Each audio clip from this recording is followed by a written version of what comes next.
Assalamualaikum warahmatullahi wabarakatuh. Hamdan wa syukron lillah. Saya Kepala SMA Muhammadiyah Sibiu sedikit akan menjelaskan tentang kurban. Pertama, pengertian kurban secara bahasa itu adalah dari kata qoruba, artinya dekat atau mendekatkan diri. Secara istilah, kurban itu adalah ibadah penyembelihan hewan kurban, hewan ternak pada hari raya kurban atau pada hari tasrek, semata-mata melaksanakan ibadah lillah untuk mendekatkan diri kepada Allah Subhanahu wa taala. Itu pengertian secara singkat.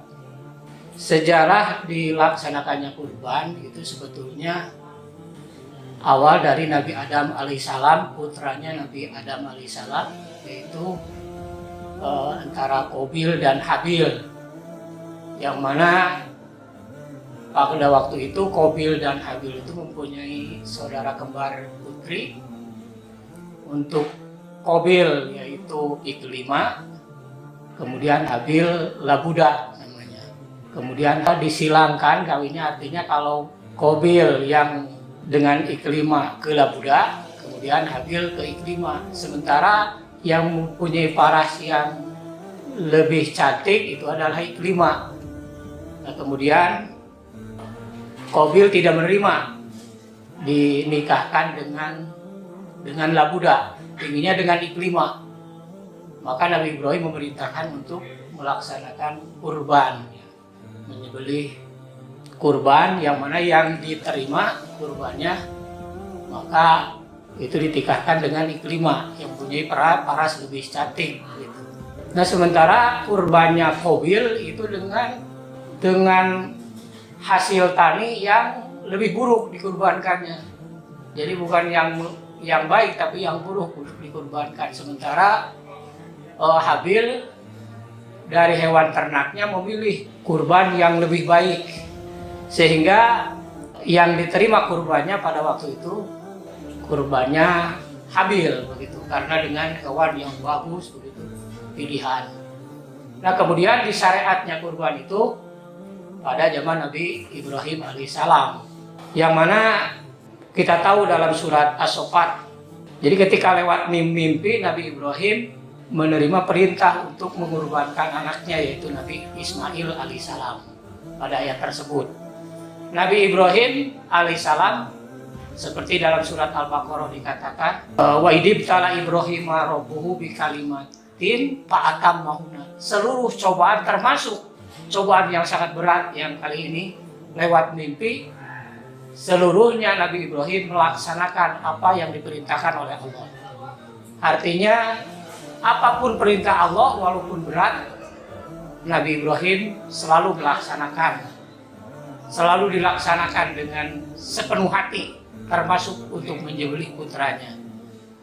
Ya, singkatnya maka dilaksanakannya kurban. Tapi lebih jauhnya mengenai hukum untuk sekarang ini setelah Nabi Ibrahim, tentunya kita tahu dari surat Al-Kautsar yang pendek tetapi maknanya sangat besar sekali, yaitu Bismillahirrahmanirrahim, inna a'tainakal kautsar fasholli lirabbika wanhar. Atau kita cermati ayat ini sangat banyak hikmahnya untuk kita laksanakan, karena ayat ini untuk kita setelah Nabi Ibrahim begitu berat dilaksanakan walaupun menyembelih putranya, sementara bagi kita umat Nabi Muhammad SAW tentunya kita laksanakan ayat ini, karena ayat ini minimal kita melaksanakan 3 hal. Pertama, sebagai bentuk syukur kepada Allah Subhanahu wa taala, inna a'tainakal kautsar, aku telah memberikan kepadamu Muhammad nikmat yang begitu besar yang tidak terhingga. Al-Kautsar itu kalau dari tafsir Sawi jilid 4 dikatakan al-haudu fil jannah, telaga emas di surga, sehingga artinya nikmat yang tidak terhingga.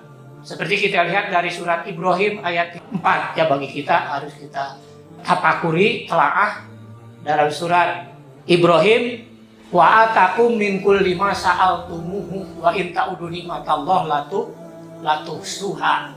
Nah itu dalam ayat tersebut, kami telah memberikan dari apa yang telah kamu pinta. Sehingga kalau kamu menghitung nikmat Allah, Tuhan tidak akan terhitung. Jadi jelas ini sebagai bentuk syukur. Yang kedua tentunya kalau disambungkan dengan surat Ali Imran, tentunya kita akan menghindarkan diri dari kehinaan. Allah mengatakan duribat alaihimudillatu aina masukipu illa bihabli minallah wa habli minallah. Kecuali dua hal yang Allah tidak akan tibakan kehinaan. Bahkan dalam ayat lain kemiskinan begitu. Kecuali dua hal yang akan menghindar, yaitu hablum minallah, hablum minallas. Itu terangkum dalam ayat surat Al-Kautsar, fasholli lirabbika wanhar.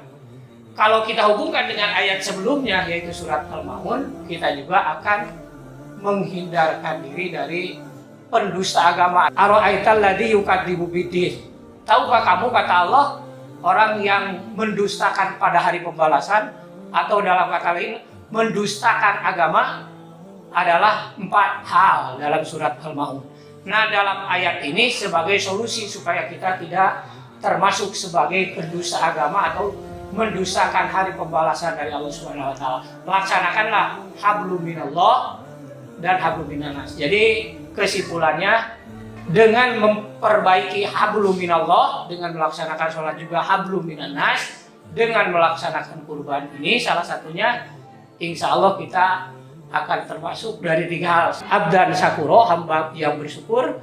Kemudian menghindarkan diri dari pendusta agama atau hari pembalasan. Yang ketiga, insya Allah akan dihindarkan dari kehinaan seperti dalam surat Al-Imran. Bahkan itu saja tausiah singkat dari Kepala SMA Muhammadiyah Subiu. Kalau ada kekurangan, mohon saran. Terima kasih. Wassalamualaikum warahmatullahi wabarakatuh.